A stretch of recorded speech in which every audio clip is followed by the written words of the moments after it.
For example इसमें I think हम सभी एक पेज पढ़ते हैं। जैसे मैं एग्जाम्पल के तौर पर आपको बोलूँ तो गुरमीत सिंह गुरबाई जो हमारे डायरेक्टर हैं, तो जो ओरिजिनली मेरे मन में मकबूल का कैरेक्टर कैसा था कि पतला दुबला होगा, क्योंकि मैं वो स्टीरियोटाइप ब्रेक करना चाहता था कि बॉडीगार्ड्स तगड़े होने चाहिए। मेरे दिमाग में बैठा हुआ था समहाउ। लेकिन फिर जब पंकज भाई कास्ट हुए, मुन्ना भैया कास्ट हुए, तो गुरु भाई की तरफ से ये आया यार कि बाकी के लोग तगड़े नहीं हैं, नॉर्मल ह्यूमन बींग्स के जैसे दिखते हैं। तो फिर पुनीत यार तेरे को ये थॉट बदलना पड़ेगा, you have to have a strong looking bodyguard.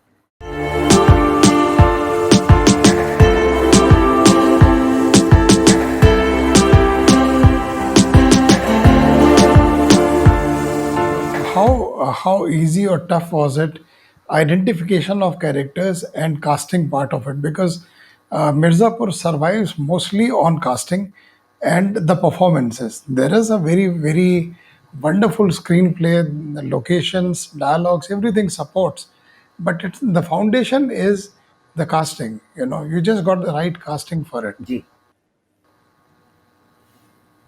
How तो important इस बस ये was कहूंगा कि casting? इसका बहुत सारा श्रेय हमारे एक्सट्रीमली इंपॉर्टेंट। आप समझ लीजिए मनोज जी की जितनी मेहनत हमने गुड्डू बबलू की कैरेक्टर्स को कास्ट करने के लिए की होगी, जितनी ईमानदारी से उनको कास्ट किया होगा, हम उतनी ईमानदारी रख रहे हैं किसी एक ऐसे एक्टर को कास्ट करने की जो सिर्फ 2 सीन के लिए। उतनी ईमानदारी, उतना ही फोकस, उतनी मेहनत, और इसके लिए बहुत ज़्यादा श्रेय हमारे कास्टिंग डायरेक्टर्स को जाता है। कास्टिंग बे कंपनी है वो, उनके साथ बहुत सालों से काम कर रहा हूँ मैं, और जब भी कोई फिल्म या शो बनाता हूँ, हमेशा पहला कॉल उन्हीं को जाता है। अगर वो मना करें तभी किसी और के पास जाएँगे।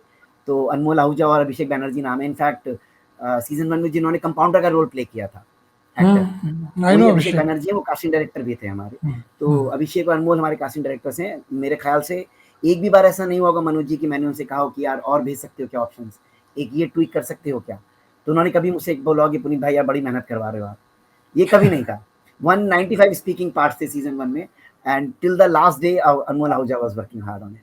और दूसरा फॉर एग्जाम्पल इसमें आई थिंक हम सभी एक पेज पढ़ते हैं। जैसे मैं एग्जाम्पल के तौर पर आपको बोलूँ तो गुरमीत सिंह गुरबाई जो हमारे डायरेक्टर हैं, तो जो ओरिजिनली मेरे मन में मकबूल का कैरेक्टर कैसा था कि पतला दुबला होगा, क्योंकि मैं वो स्टीरियोटाइप ब्रेक करना चाहता था कि बॉडीगार्ड्स तगड़े होने चाहिए।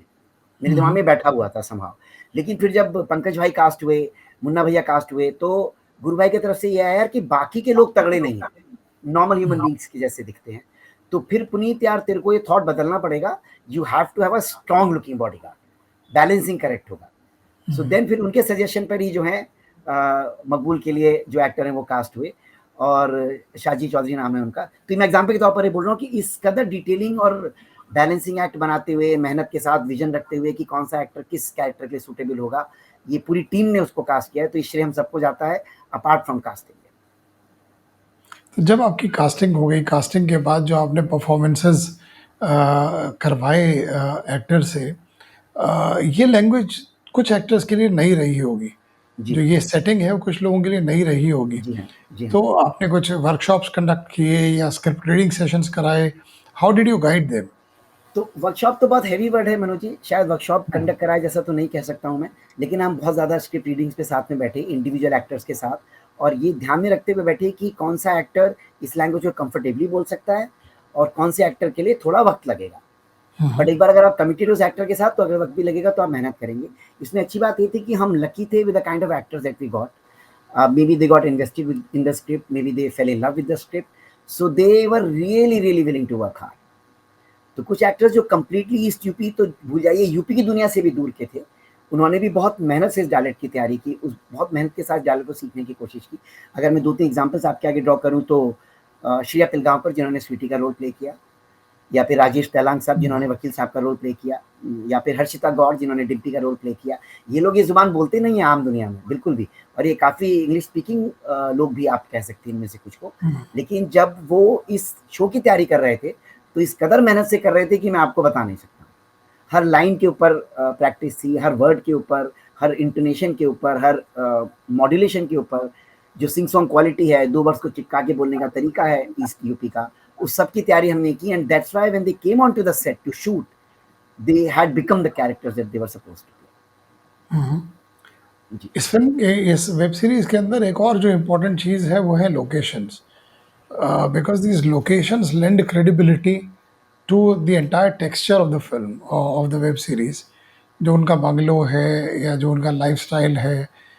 जो टैनरीज हैं, टैनरीज तो फिर भी आसानी से मिल जाते हैं, मगर गुड्डू बबलू का घर है, बाइक का अंदर हुँ, आना है घर के अंदर, hmm, you know, these are those things which are very very unique to eastern UP.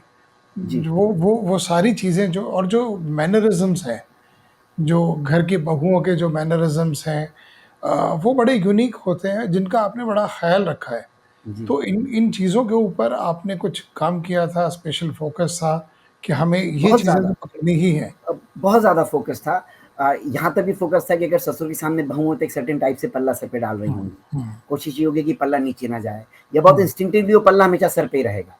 हुँ, अगर नौकर है तो नीचे देख कर ही बात करेगा, और ये सारी चीज़ों का ख़्याल सिर्फ़ मैंने कागज़ पर ही नहीं, हमारे डायरेक्टर्स गुरमीत भाई और मीर भाई ने जब डायरेक्ट किए सीन्स तब भी ध्यान में रखा है।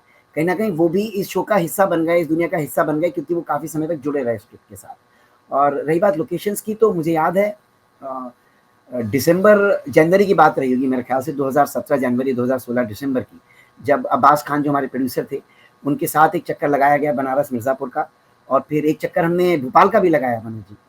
हम हुँ, भोपाल में भी ढूँढने गए थे लोकेशन सेम मिर्ज़ापुर के लिए, मैं, अब्बास भाई और रूपाली जी जो हमारे प्रोड्यूसर हैं। और भोपाल में बहुत खूबसूरत शहर है भोपाल, लेकिन भोपाल का आर्किटेक्चर जो था वो काफ़ी हद तक इस्लामिक साइड पे लीन करता था, और हुँ, हमारे कैरेक्टर इस्लामिक नहीं थे। तो फिर हमने भोपाल को छोड़ दिया, चाहते हुए भी, क्योंकि ना चाहते हुए भी, क्योंकि वो खूबसूरत जगह दिखती थी।